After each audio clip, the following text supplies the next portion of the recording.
नमस्कार, मैं हूं दिबांजलि मोइत्रा। एक जमाना था जब 2014 से पहले और उसके बाद भी गाहे बगाहे गुजरात मॉडल की चर्चा हो ही जाती थी। लेकिन साल 2023 में 5 राज्यों में चुनाव हो रहे हैं। ऐसे में बीजेपी खुद ही यूपी के योगी मॉडल की चर्चा कर रही है। इसी मुद्दे पर कहा जा रहा है कि क्या मोदी का सूरज डूब रहा है। देखिए ये रिपोर्ट।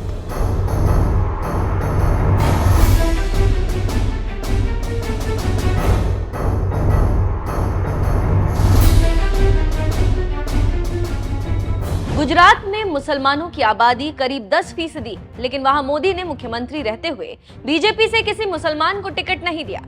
उत्तर प्रदेश में मुसलमान 19% हैं और यहां भी योगी की अगुवाई वाली बीजेपी में मुसलमान हाशिए पर। मोदी के नेतृत्व में गुजरात जिस तरह से चलाया जा रहा था और योगी अपने नेतृत्व में जिस तरह से उत्तर प्रदेश को चला रहे हैं, उसकी तुलना कई मोर्चों पर की जा रही। जिस तरह योगी राज में उत्तर प्रदेश में पुलिस एनकाउंटर को लेकर सवाल उठ रहे हैं, उसी तरह से मोदी राज में भी गुजरात में कई ऐसे विवादित पुलिस एनकाउंटर हुए थे जिन पर कोर्ट की बहुत तीखी टिप्पणियां आई थी। गुजरात में 2002 से 2007 के बीच 17 ऐसे विवादित एनकाउंटर हुए थे जिनमें पुलिस और सरकार की भूमिका पर गंभीर सवाल उठे थे। इसके साथ ही साथ अब तो चुनावों में भी योगी मॉडल की चर्चा हो रही और ये हुआ है 5 राज्यों के चुनाव में।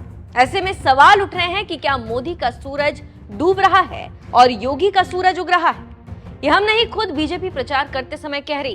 पहले बीजेपी मोदी के चेहरे और काम पर चुनाव लड़ती थी, लेकिन 2023 में 5 राज्यों में हो रहे चुनाव में पहली बार मोदी की जगह योगी ने ले ली और अब बीजेपी खुले तौर से 2 राज्यों राजस्थान और तेलंगाना में योगी की चर्चा कर रही है।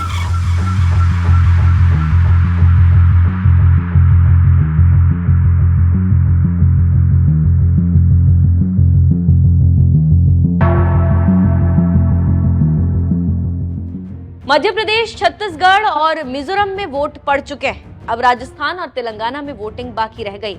इन दोनों राज्यों में अब बीजेपी यूपी के मुख्यमंत्री योगी आदित्यनाथ के नाम पर खुलकर खेल रही।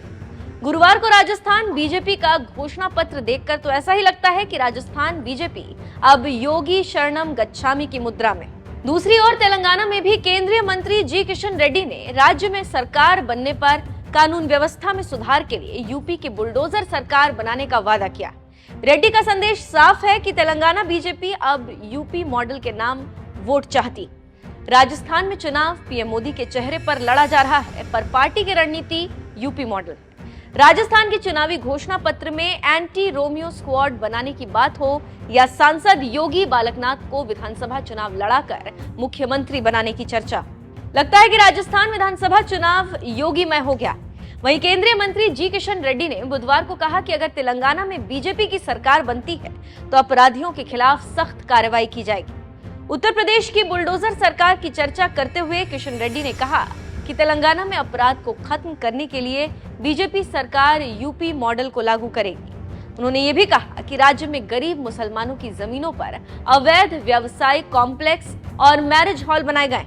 अगर तेलंगाना में भाजपा की बुलडोजर सरकार बनती है तो यूपी सरकार की तर्ज पर अपराधियों के खिलाफ सख्त कार्रवाई होगी। इससे आप समझ सकते हैं कि कैसे मोदी की जगह अब योगी लेने लगे।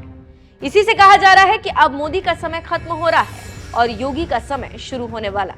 कहा जा सकता है कि मोदी ढलान पर हैं और योगी चढ़ाव पर है। अब देखना होगा कि आगे क्या होता है, लेकिन बीजेपी ने योगी का प्रमोशन तो वहीं मोदी का डिमोशन करके ये संकेत दे दिया है कि अब आपके जाने का समय हो गया है और योगी के आने का समय हो गया है।